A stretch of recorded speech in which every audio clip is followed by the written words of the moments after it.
इसके अलावा 1805 में ट्रैवनकोर के दीवान वेलुथाम्पी का हेरोइक रिवोल्ट होता है।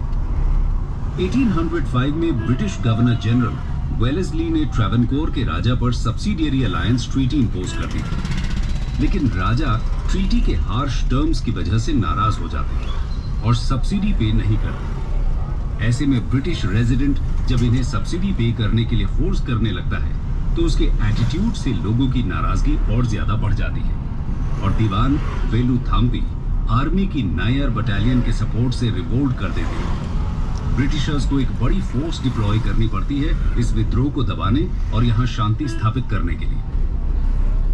1830-34 में विशाखापट्टनम में, 1835 में गंजम में और 1846-47 में कुर्नूल में मेजर अपराइजिंग देखने को मिलती है। अब बात करते हैं वेस्टर्न इंडिया की, रिवोल्ट्स इन वेस्टर्न इंडिया।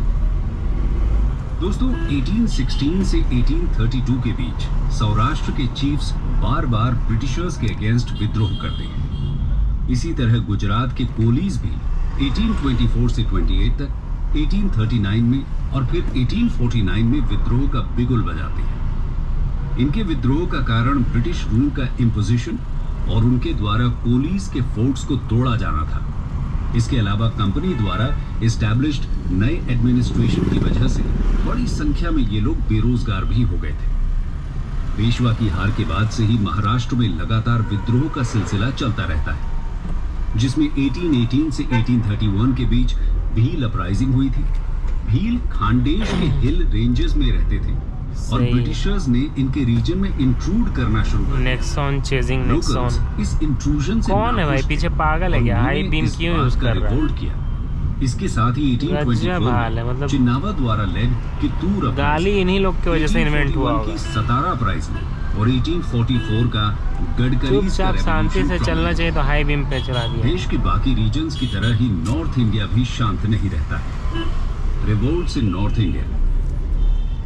दोस्तों 1824 में आज के यूपी और हरियाणा ने ब्रिटिश रूल के अगेंस्ट हथियार उठा लिए थे। इसके अलावा 1805 में बिलासपुर का विद्रोह, 1814 से 17 के बीच अलीगढ़ के तालुकदार्स का विद्रोह, 1842 में जबलपुर के बुंदेलास का रिवोल्ट और 1852 में खानदेश में हुआ विद्रोह मेजर रिबेलियंस की कैटेगरी में आते हैं।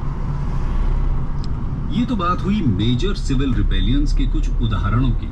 आइए अब इनका थोड़ा एनालिसिस भी करते हैं। Analysis of civil uprisings. दोस्तों देश के अलग अलग हिस्सों में हुई 100 से भी ज्यादा इन सिविल अपराइजिंग्स में हमें आम लोगों का करेज देखने को मिलता है। इससे पता चलता है कि कैसे ब्रिटिश रूल के शुरुआती सालों से ही इंडिया के लोग इसका विद्रोह करने लगे थे और कैसे इन लोगों ने अपने से शक्तिशाली ब्रिटिश फोर्सेस का सामना किया था। दोस्तों लगातार चलने वाले ये रिबेलियंस एक साथ देखने पर मैसिव लगते हैं, लेकिन असल में ये अपने फैलाव में पूरी तरह लोकल थे और एक दूसरे से आइसोलेटेड थे। चलो रुकने का नाम ही नहीं लेता है। इसीलिए एक जैसा नहीं था कि ये किसी नेशनल या कॉमन एफर्ट को रिप्रेजेंट कर रहे थे, बल्कि इसलिए था क्योंकि ये कॉमन कंडीशंस को रिप्रेजेंट करते थे। लेकिन समय और जगह सबकी अलग अलग थी।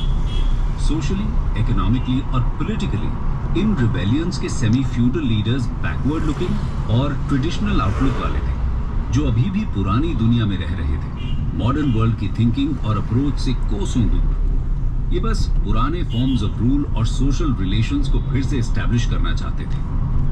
ब्रिटिशर्स एक एक करके सभी रेबल एरियाज को शांत कर लेते, कुछ को कंसेशंस देकर तो कुछ को पूरी तरह खत्म करके। उदाहरण के तौर पर वेलुथाम्पी को मृत्यु होने के बाद भी पब्लिकली हैंग किया जाता है।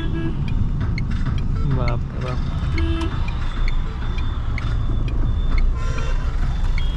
जिससे लोगों के मन में एक डर पैदा कर सके। इन सिविल रिबेलियंस का सप्रेशन एक कारण बनता है कि 1857 की क्रांति का असर साउथ